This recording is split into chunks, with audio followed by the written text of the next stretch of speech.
basically in the beginning, we're gonna say like why Eid Day is something special. Okay, what do you think? Why do you think like Eid is something special for us, for the Muslim people in general? That day, basically, why it's special? Because it's the end of Ramadan. Yeah, and still like some people gonna miss like missing Ramadan month. Some people like they love Ramadan and like Ramadan month. In a way, they don't want like they don't want to let it go. Like they just want to spend the whole year as Ramadan. They love Ramadan. The days Ramadan, the blessing things happen. So basically, Eid for the Muslim, Allah make it celebration for them and celebration day for their good deeds, for doing something very great, like giving up the water and drinking, eating these things is halal things. You give it up like because of Allah. That's something big. That's you could that things halal. You avoid things halal and also haram. So if you're avoiding doing good halal things, it's not gonna be hard for you to avoid like haram things, right? That's like Allah. One of the things Allah want to teach us about it, like while fasting. So we don't just like fast because like to feel like the poor people and helping them these things. That's right, we do that, but still also we do that for another reasons, and that was one of them. So basically, Allah and the Prophet Muhammad always when they was teaching us about Eid, they teaching us that's celebration day. We cannot fast on Eid day. Like as we said before, like there are kind of persons like they can't break their fast and Eid if they are sick, if they are traveling, they have to make it up after Ramadan, right? That day they break the fast on it. So can I do it in the day of the Eid? No. No, Why? because it's a day to celebrate. Yeah, Allah make a day off, celebrate. You still have to pray and do everything, but you have to celebrate. How? But how I celebrate? Drinking, dancing, singing, and these things? No. Celebrate like in an acceptable like way. Like for example, Allah, yani the Prophet Muhammad was always like ordering us not as obligating things, like it's optional.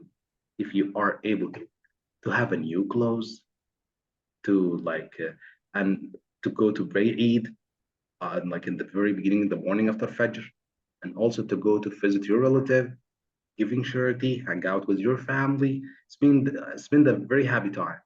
Okay, and there's something else.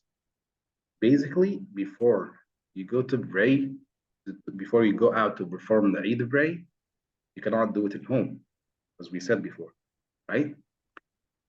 You have to eat something. That's one of the order of the Prophet Muhammad. You have to eat something. Why?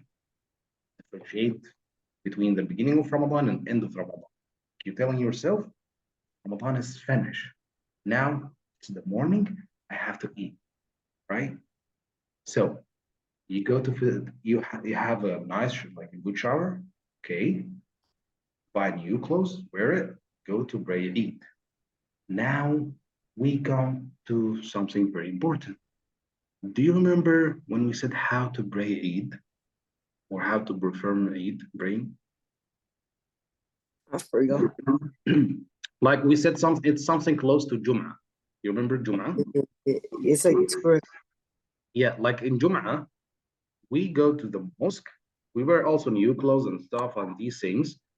You you go to the mosque.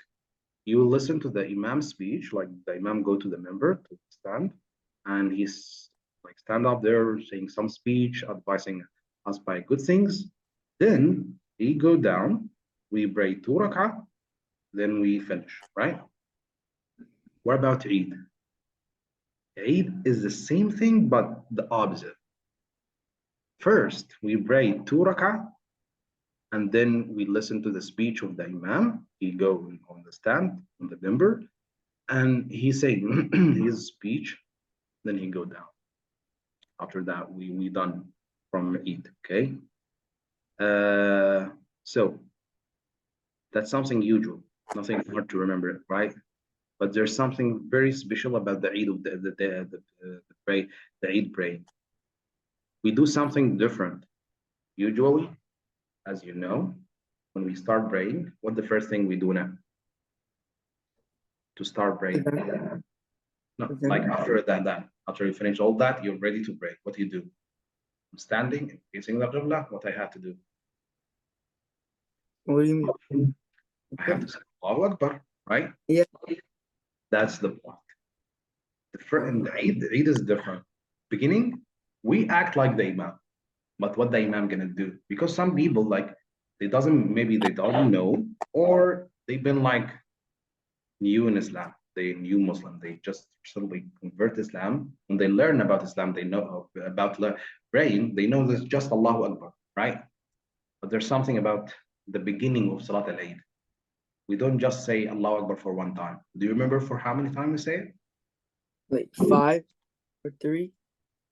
First rak'ah, 7 times. 5 rak'ahs, 5. Some people do it 7, but it's 5. Okay. So first of all, how many Allahu Akbar we say now? 7. Okay, that's right. So can you show me how you doing it? What? Allahu Akbar. Oh, Okay, so let me show you a video. Let me show you a video to make it easier. But I want to remind you one more thing, okay? Eid is a day for celebrating, okay?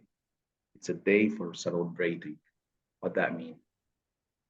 You know, imagine when you're going a party, birthday party or party to some friend inviting you to your house or whatever. What you do before you go there? wait, what?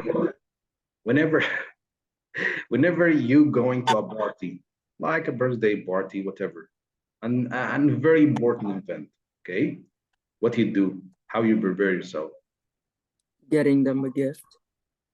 Maybe, right? That's something nice.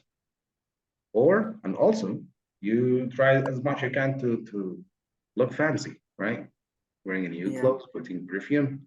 That's the same thing. You have to do it. Same thing. You try to look fancy as much you can. That's one of the sunnah of the Prophet. Okay.